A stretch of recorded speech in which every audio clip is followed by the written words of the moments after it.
Bonjour, on va voir quelques situations qui vous ramènent à un problème type de votre leçon, construire le tableau de signes d'un polynôme. Quand vous devez résoudre une inéquation de ce type avec un polynôme de degré 2, pour démarrer c'est très simple, il suffit de tout passer d'un côté afin d'avoir 0 de l'autre. Après simplification, vous aurez toujours à gauche un polynôme dont cette fois vous cherchez le signe puisque vous vous demandez quand il est positif. Vous avez donc ainsi transformé une inéquation en une étude de signes, et le signe d'un polynôme de degré 2, vous savez comment le trouver, racine, allure globale, et puis le tableau pour conclure. Pour les racines de ce polynôme, pas de raccourci, on calcule le delta A, il est positif, donc il y a deux racines, on les place sur un graphique au brouillon, A est positif, donc on a cette allure, d'où le signe plus, moins, plus, d'où le tableau de signes suivant. On n'oublie pas de préciser que A est positif. Et enfin, on conclut en notant les zones sur lesquelles on est positif avant moins 2 et après moins 1,5.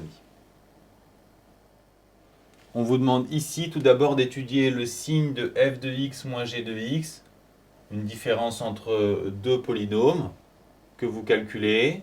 Après simplification, vous tombez sur un polynôme dont vous cherchez le signe. Vous êtes peut-être tenté de calculer le delta ici, mais il y a beaucoup plus rapide.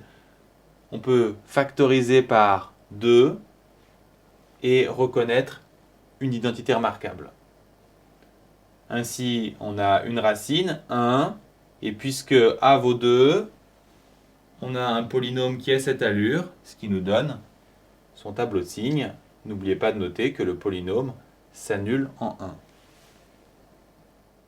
On vous demande maintenant d'interpréter graphiquement ce résultat. Vous venez d'étudier le signe de f de x moins g de x. Normalement, vous devez penser signe de f de x moins g de x, position relative des courbes associées, c'est-à-dire quand la courbe de f est au-dessus de la courbe de g. En effet, si f moins g de x est positif, ça signifie que f est plus grand que g de x et donc que la courbe CF est au-dessus de la courbe CG, ce qui est le cas ici partout, sauf en 1 où les deux courbes se touchent.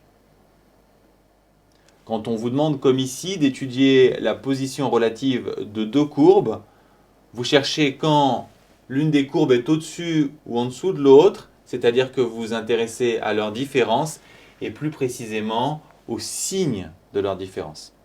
Donc ici, on va commencer dans un premier temps par calculer la différence entre h de x et x moins 1. On va ensuite un maximum la simplifier et dans un deuxième temps, on étudiera le signe de cette différence. On calcule la différence entre h et la droite. On remplace par leur expression. Puisqu'on a un quotient, pensez bien à la valeur interdite. Ensuite, pour avancer, la seule chose à faire, c'est une mise au même dénominateur et faites très attention aux signes lors de ces calculs. Ensuite, en simplifiant, on tombe sur un quotient avec un polynôme en haut et une fonction affine en bas.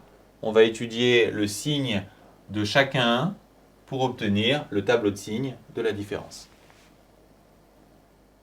Pour remplir mon tableau de signes, je m'intéresse d'abord aux racines de P.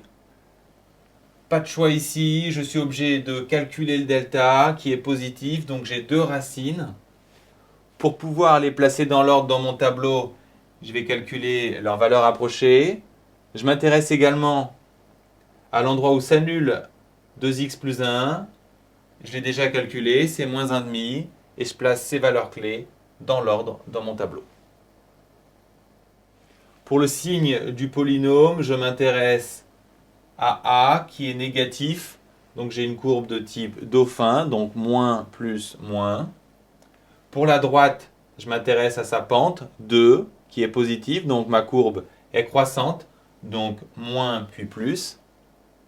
Pour la dernière ligne, celle de la différence, je n'oublie pas la valeur interdite ici, et pour le reste, j'applique la règle des signes, moins par moins donne plus par moins donne moins, etc.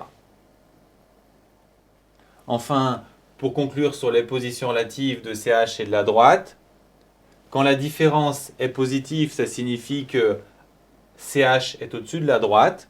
Autrement dit, CH est au-dessus de la droite avant x2 et entre moins 1,5 et x1, ce que je note comme ceci. Finalement, quand vous avez une inéquation de degré 2, une différence de fonction ou des positions relatives à étudier, c'est le tableau de signes qui vous donne la réponse.